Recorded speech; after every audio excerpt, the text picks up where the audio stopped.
ஆனால் சிட்டியில் மிகப்பெரிய குடும்பமான ஆதவன் குடும்பத்து பெண்ணிடம் பிரச்சனை செய்தால் என்னென்ன விளைவுகள் ஏற்படும் என்று அவனுக்கு நன்றாக தெரிந்திருந்தது. ஹேமந்த் ஆழ்ந்த குரலில் சரனை பார்த்து, சரணண்ணா, எனக்கு எப்படியாவது அவனோட உசுறு வேணும். என்னை அசிங்கப்படுத்தின விக்ரம மட்டும் ஏதாவது பண்ண நீங்க எனக்கு ஹெல்ப் பண்ணுனா அந்த 10 பில்லியன் ப்ராஜெக்டை நான் உங்க கூட ஷேர் பண்ணிக்கிறேன். அது மட்டும் இல்ல, விக்ராந்த் மகேந்திராவையும் இங்க வர சொல்லுங்க. மகேந்திரா குடும்பத்தோட பிளாக் செக்யூரிட்டிஸையும் இங்க வர சொல்லுங்க என்று சொன்னான் ஹேமந்த். ஹேமந்திற்கு ஆதரவாக 7 ஸ்டார் சேர்மன் கோவர்தன் அங்கு வரப்போகிறார். 7 ஸ்டார் குரூப்ஸும் ஆதவன் குடும்பத்தின் செல்வாக்கிற்கு ஓரளவிற்கு இணையானவர்கள்தான். ஆதவன் குடும்பத்தைப் போலவே அவர்களுக்கும் பின்பலம் இருக்கிறது. 7 ஸ்டார் குரூப்ஸிற்கும் ஆதவன் குடும்பத்தால் நிறைய உதவிகள் கிடைத்திருக்கிறது. அதன் காரணமாகவே அவர்கள் ஆதவன் குடும்பத்தை சேர்ந்த சுபிக்ஷாவை அவர்கள் அவமதிக்காமல் ஓரளவிற்கு மரியாதையுடனே நடத்தினார்கள். சரண் தன்னை எதிர்த்து பேசியதை சுபிக்ஷாவால் அவ்வளவு சுலபமாக எடுத்துக்கொள்ள முடியவில்லை. சுபிக்ஷா மேலும் அவனிடம் தன் கோவத்தை மிரட்டலாக வெளிப்படுத்தினாள். சரண், உன்னால இது நம்ப முடியாதுதான், ஆனாலும் நீ நம்பிதான் ஆகணும். உன்னை சுட்டுத்தல்ல இப்பவே என் செக்யூரிட்டிஸ்க்கு நான் ஆர்டர் கொடுக்கிறேன் என்றாள் சுபிக்ஷா. சரணிற்கு அவள் நடத்தைகள் ஒன்றும் விளங்கவில்லை. அவளை இந்த விஷயத்தில் தலையிட வேண்டாம் என்று சொல்லியும் சுபிக்ஷா அதை மீறுவது சரணை பொறுமை இழக்க செய்தது. ஆதவன் குடும்பத்தை சேர்ந்தவள் என்ற மரியாதைக்காக மட்டுமே அவளிடம் இவ்வளவு நேரம் பணிந்து பேசிக் கொண்டிருந்தான். ஆனால் விக்ரமிற்காக அவள் செய்யும் பிடிவாதம், சுபிக்ஷாவின் பிடிவாதம் அவள் மீது இருக்கும் மரியாதையை அவளே கெடுத்துக்கொள்ளும் வகையில் இருந்தது. நேரம் போக போக மோதல் நீடித்து கொண்டேதான் இருந்தது. இதற்கிடையில் அதையெல்லாம் பார்த்து கொண்டிருந்த விக்ரம் எரிச்சல் அடைந்தவனாய் சுபிக்ஷாவை பார்த்தான். மா சுபிக்ஷா, நீ என்ன காப்பாத்த வந்தன்ற பேர்ல இன்னமும் பிரச்சனையை பெருசு பண்ணிக்கிட்டு இருக்க. நீ வித்த வேலை காட்டினது போதும். தயவு செஞ்சு உன் ஆட்களை கூட்டிக்கிட்டு இங்கிருந்து கிளம்பு. சல்லி பயிலுங்க, இவங்களை நான் பார்த்துக்கிறேன். சற்று நேரம் அமைதியாக இருந்த விக்ரம் இப்படி பேசுவதை கண்டு ஹேமந்திற்கு இன்னும் அதிகமாய் அவன் மேல் வெறி வந்தது. அவனிடம் எப்படியாவது சண்டையிட்டு அவனை ஒரு வழி செய்ய வேண்டும் என்று இருந்தவனை சுபிக்ஷா தடுத்து நிறுத்தி இப்படி வாக்குவாதம் செய்து கொண்டிருப்பது அவன் நேரத்தை அவள் விரயம் செய்து கொண்டிருப்பது போல உணர்ந்தான்.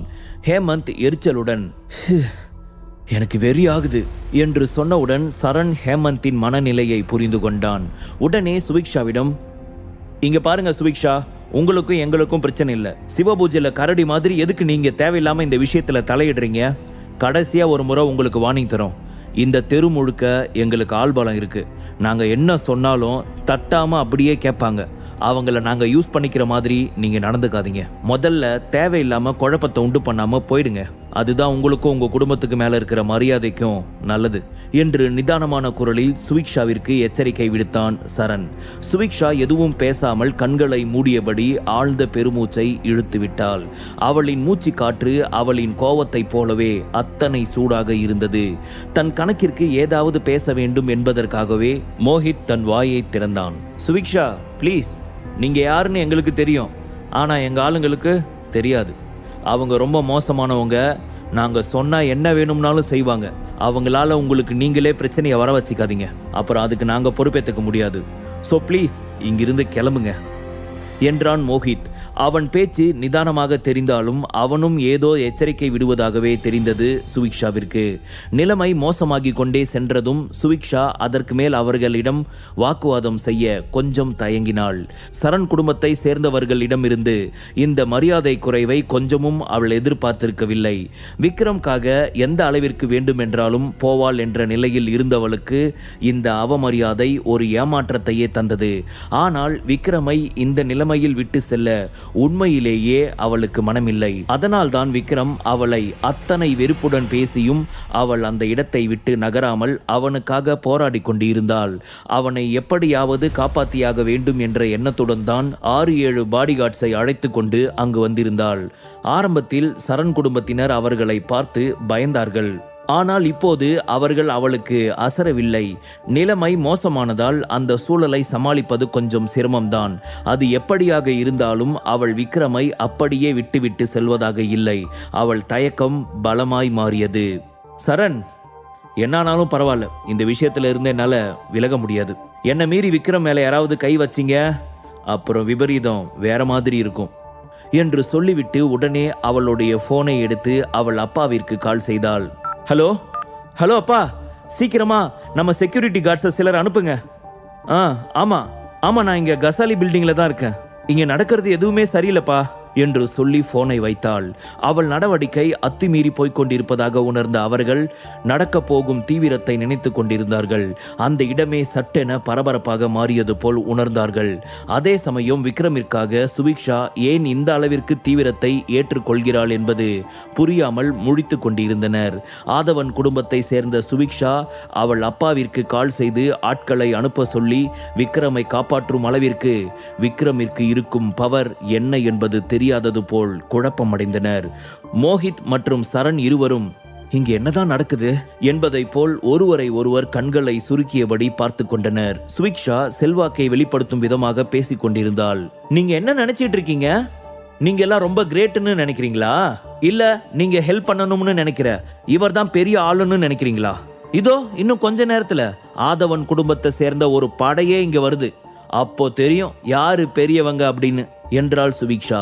தீவிரத்தை நினைத்த சரண், இங்க பாருங்க சுபிக்ஷா, நீங்க ரூல்ஸை பிரேக் பண்ணிட்டு இருக்கீங்க என்று சொன்னவன், சுபிக்ஷாவை இங்கிருந்து வெளியே கூட்டிட்டு போங்க, இந்த விக்ரம தீர்த்து கட்டணும் என்று தன் பாடிகார்ட்ஸிற்கு உத்தரவிட்டான்.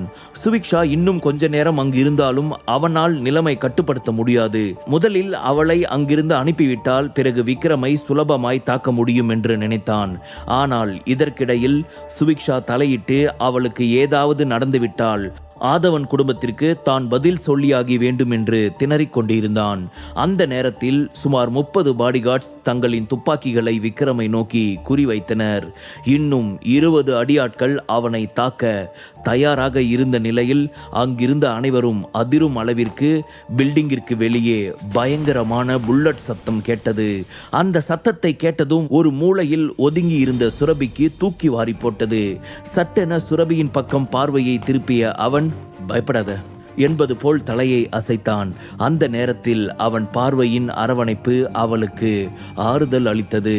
சரணிற்கு ஒன்றுமே புரியவில்லை. இங்க என்ன நடக்குது? வெளியே என்ன புல்லட் சத்தம் கேட்கிற போல இருக்கு. அங்கிருந்த எல்லோருக்கும் அதிர்ச்சிதான். திடீரென கருப்பு நிற உடை அணிந்த பாடிகார்ட்ஸ் ஓடி வந்து அந்த இடத்தையே சுற்றி வளைத்தனர். அனைவரும் அவர்களின் மேனேஜர் விக்ரமிற்காக அங்கு வந்திருந்தனர். அவர்களை கண்டதும் சரண் திக்குமுக்காடி போனான். என்ன நடக்குது இங்க? 20 பேருக்கு மேல இருக்காங்க. ஒருவேளை இவங்க நம்மள ஷூட் பண்ணிடுவாங்களோ என்று கத்தினான். மோஹித்திற்கு அவர்களின் செக்யூரிட்டி கார்ட்ஸை நினைத்து கோபம் வந்தது. அவங்க 20 பேருக்கு மேல இருக்காங்க. நீங்க எல்லாரும் என்ன பண்ணிட்டு இருக்கீங்க? 100 கன்ஸ் இருக்கு. உங்களால அவங்கள சுட முடியாதா என்று ஆத்திரத்துடன் கத்தினான். சார், நாங்க நிறைய ட்ரை பண்ணோம், ஆனாலும் அவங்கள ஒன்றும் பண்ண முடியல. அவங்க ரொம்ப புத்திசாலித்தனமா எங்களை சமாளிச்சுட்டு உள்ள வந்துட்டாங்க என்று ஒரு செக்யூரிட்டி கார்டிடமிருந்து பதில் வந்தது. அவர்களை கடிந்து கொண்ட சரண் சந்தேகத்துடன் விக்ரமை பார்த்தான். அத்தனை பாடிகார்ட்ஸ் விக்ரமிற்காக வந்திருப்பதை அவனால் சுலபமாக எடுத்துக்கொள்ள முடியவில்லை. அதை உறுதி செய்யும் விதமாக அங்கிருந்த சதீஷ் விக்ரமை பார்த்து, மிஸ்டர் விக்ரம் என்று அழைத்ததும் சரணின் சந்தேகம் அதிகரித்தது. என்னது, இங்க இருக்கிறவங்க எல்லாம் உன் ஆளுங்களா? ஆமா, நீ யாரு என்று விக்ரமின் பக்கம் பார்வையை குவித்தபடி கேட்டான் சரண். விக்ரம் சேரில் இருந்து ரொம்ப கூலாக எழுந்தான். அவன் உடல் தோரணையும் மனநிலையும் எப்போதும் போல் இயல்பாய் இருந்தது. அஜயை அழைத்து சண்டையை முடித்துவிட்டு வருமாறு சொன்னான். மோஹித் செக்யூரிட்டி கார்ட்ஸிடம், சீக்கிரம் போங்க, அவனை பிடிச்சு கட்டுங்க என்று உத்தரவிட்டான். சரணும் விக்ரமை பிடிக்கும்படி அவர்களை வலியுறுத்தினான். அந்த இடமே ஒரே ரன்னிங் அண்ட் சேசிங் என்பது போல்தான் இருந்தது. சற்று நேரத்தில் அங்கு நடக்கும் பரபரப்பை உணரும் போதுதான் விக்ரம் ஒரு சாதாரண ஆள் இல்லை என்பதை அவர்களால் புரிந்து கொள்ள முடிந்தது. மோஹித்திற்கு கீழ் இருந்த நூற்றுக்கணக்கான ஆட்களால் கூட விக்ரமிற்காக வந்திருந்த பாடிகார்ட்ஸை தடுத்து நிறுத்த முடியவில்லை. அவர்கள் அந்த அளவிற்கு திறன் படைத்தவர்களாகவும் பலமானவர்களாகவும் இருந்தார்கள். சரண் மற்றும் மோஹித்தின் சிந்தனை, ரெஸ்டாரண்ட் அவங்களோட கட்டுப்பாட்டுக்குள்ள இருக்கும்போதே விக்ரமுடனான பிரச்சனையை சரி செய்ய வேண்டும் என்றும், இன்னும் கொஞ்சம் தாமதமானால் நிலைமை இன்னும் மோசமானதாகிவிடும் என்றே இருந்தது. அந்த ரெஸ்டாரண்டில் மோஹித் மற்றும் சரணின் கட்டளையின் கீழ் 30 பாடிகார்ட்ஸ் இருந்தனர். மோஹித் அவர்களை பார்த்து கண்களை சிமிட்டினான். அதற்கேற்றாற்போல் அவர்களின் கண்களில் ஏதோ ஒரு வலிமை தெரிந்தது. அவர்கள் எல்லோரும் ஏற்கனவே சோல்ஜர்களாக இருந்தவர்கள். உடனடியாக தாக்குதலை நடத்த வேண்டும் என்று நினைத்தவர்கள் விக்ரமை நோக்கி துப்பாக்கியை திருப்பினார்கள். விக்ரம் ஏதாவது செய்ய துணிந்தால் அவனை உடனே சுட்டுவிடவும் அவர்கள் தயாராக இருந்தனர். அங்கு ஒன்றும் நடக்காதது போல் இயல்பாய் நின்று கொண்டிருந்த விக்ரம் அவர்களின் நடவடிக்கைகள் அத்துமீறுவதை கண்டதும் அவர்களை நோக்கி எகிரி பாய்ந்தான். அவனின் அத்தகைய சீற்றத்தை யாரும் எதிர்பார்த்திருக்கவில்லை. விக்ரமின் அந்த திடீர் சீற்றத்தை கண்டுகொள்ளாமல் பார்த்து கொண்டிருந்த Subiksha, wow, what a power! Vikram, எப்பவுமே நீ மாஸ்டா என்று தன் வாய்க்குள்ளேயே முனவிக் கொண்டாள். விக்ரம் பாடிகார்ட்ஸை நோக்கி நகர்ந்து கொண்டிருந்ததால் அவர்கள் அவன் வலிமையை கண்டு பின்னோக்கி சென்று கொண்டிருந்தனர். விக்ரம் இவ்வளவு நேரம் தான் அடக்கி வைத்திருந்த ஒட்டுமொத்த கோபத்தையும் வெளிப்படுத்தி கொண்டிருந்தான். அவர்களை அடிக்க அடிக்க ஆங்காங்கே இரத்த திவலைகள் தெரித்து கொண்டிருந்தது. அவனின் கையில் ஒரு சின்ன கத்தியும் இருந்தது. அவன் கத்தியை முகத்திற்கு நேராக வைத்து அதன் முனையை தன் வாயால் ஊதுவதை போல் செய்தான். அந்த கத்தியின் முனையில் இரத்தக்கரை படிந்திருப்பதை பார்த்த அனைவரும் அதிர்ச்சியில் உறைந்திருந்தனர். அங்கிருந்த ஒவ்வொரு செக்யூரிட்டி கார்ட்ஸும் அலறிக் கொண்டிருந்தார்கள். அவனை நோக்கி துப்பாக்கியை திருப்பிய பாடிகார்ட்ஸ் அனைவரும் அவனிடம் அடிபட்டு கடைசியில் சுருண்டு விழுந்ததுதான் மிச்சம். விக்ரமின் பார்வையில் தீவிரம் கூடிக்கொண்டிருந்தது. அங்கிருந்த எல்லோருக்கும் விக்ரம் ஒரு அரக்கனை போல தெரிந்தான். விக்ரமை வாய்ப்பிழந்து பார்த்தபடி அதிர்ச்சியில் உறைந்திருந்த சரண் அவன் வருகை தன்னை நோக்கி வருவதை உணர்ந்ததும் 4 அடி பின்னோக்கி நகர்ந்தான். என்ன இங்க என்ன நடக்குது என்று நடுநடுங்கின குரலில் சொன்னான். இந்த விக்ரம் ஒரு சாதாரண மனுஷ மாதிரியே இல்ல. என்ன அடி அடிக்கிறான்? 100 மனுஷங்களோட சக்தியை கடவுள் இவன் ஒருத்தனுக்கே கொடுத்துட்டாரு போல என்று நினைத்தான் சரண். மோஹித்தின் யோசனையும் சரண் யோசனையுடன் ஒத்துப்போவதாக இருந்தது. தன்னை குறிவைத்துக் கொண்டிருந்த பாடிகார்ட்ஸ் சிலரை நோக்கி நகர்ந்தான் விக்ரம். அவனிடமிருந்து விலக முயற்சித்து அவர்கள் தோற்றதுதான் மிச்சம். கத்தி அவர்களை லேசாக தழுவியதில் ரத்தம் தெரித்து கொண்டு இருந்தது. விக்ரம் மின்னலை போல பாய்ந்து கொண்டிருந்தான். அங்கிருந்த ஒவ்வொருவரும் என்னை விட்டு ப்ளீஸ் என்றபடி கதறிக்கொண்டிருந்தனர். நடப்பதை எல்லாம் ஆர்வமாக பார்த்திருந்த சுபிக்ஷா, நான் அப்பவே இந்த சரண் கிட்ட சொன்னேன், அவன் அடிச்சா தாங்க மாட்டீங்கன்னு. பெருசா வாய்ஸ் அவடால் விட்டான், இப்போ நடுங்கிட்டு இருக்கான். பரவாயில்ல, விக்ரம் இப்போவாச்சும் அவனோட பலத்தை அவங்கிட்ட காட்டிட்டானே என்று நினைத்தாள். அதே சமயம் அவர்களை தாக்க முயன்று எதிர்பாராத விதமாக அவனுக்கு ஏதும் ஆகிவிடக் கூடாதென்றே நினைத்து கொண்டிருந்தாள். அவன் தாக்குதலை தொடங்கின சில நிமிடங்களிலேயே எல்லாரையும் அடித்து துவம்சம் செய்திருந்தான் விக்ரம். சரணின் பாடிகார்ட்ஸ் எல்லோரும் தரையில் சுருண்டு கிடந்தனர். விக்ரமின் அத்தகைய வலிமையை கண்டு சுபிக்ஷாவினால் அவனை பெருமையாக நினைக்காமல் இருக்க முடியவில்லை. வாட் அ ஸ்ட்ராங் மேன் என்று அவனின் ஒவ்வொரு செயலுக்கும் காம்ப்ளிமெண்ட்ஸ் கொடுத்து கொண்டிருந்தாள். நிஜமாவே அவன் இந்த சிச்சுவேஷனை ரொம்ப ஈஸியாக ஹேண்டில் பண்ணியிருப்பான். நிஜமா அவனுக்கு என் உதவி தேவைப்பட்டிருக்காது என்று நினைத்து விக்ரமை பற்றி புரிந்து கொண்டாள். சரண் பக்கம் இருந்த பாடிகார்ட்ஸ் அனைவரும் சாதாரணமானவர்கள் அல்ல. ஆனால் விக்ரமின் முன் அவர்களே தோற்று போனார்கள். நானும் விக்ரமை கொஞ்சம் சுலபமாக எடை போட்டுட்டேன் தான் போல. அவன் நார்மல் மனுஷ மாதிரியா ஃபைட் பண்ணுறான், ஏதோ விசித்திரமா இருக்கான் என்று சுபிக்ஷா தனக்குள் நினைத்து கொண்டாள். மேலும் அவள், நான் சூஸ் பண்ண இந்த விக்ரம் ரொம்ப சரியா இருக்கான், எனக்கு பயங்கரமா மேட்ச் ஆகுறான், அவனை பத்தி விவரிச்சு சொல்ல வார்த்தையே இல்லை, சும்மா சொல்லக்கூடாது, அவனோட ஒய்ஃபும் ரொம்ப ஸ்ட்ராங்கா இருக்கா என்று நினைத்து ஆச்சரியப்பட்டு கொண்டிருந்தாள். அங்கு நடந்ததை எல்லாம் பார்த்து கொண்டிருந்த லலித் மற்றும் சதீஷ் இருவருக்கும் விக்ரம் ஒரு கடவுளை போல தெரிந்தான். சுந்தர் குடும்பத்தினர் இவ்வளவு பெரிய மனுஷனை உருவாக்கி உள்ளார்கள் என்பதும் அதனால்தான் அவர்கள் நிம்மதியாக இருக்கிறார்கள் என்பதும் அவர்களுக்கு புரிந்திருக்கும். அங்கிருந்த அத்தனை பேரும் விக்ரமை வியந்து பார்த்து கொண்டிருக்க விக்ரமின் காதல் மனைவி மட்டும் சும்மா இருப்பாளா என்ன?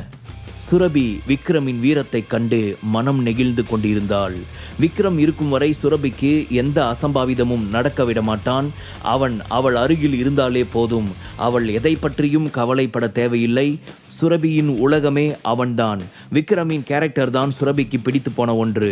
அவனின் அத்தகைய குணநலன்களுக்கும் சுரபி பெருமை கொண்டிருந்தாள்.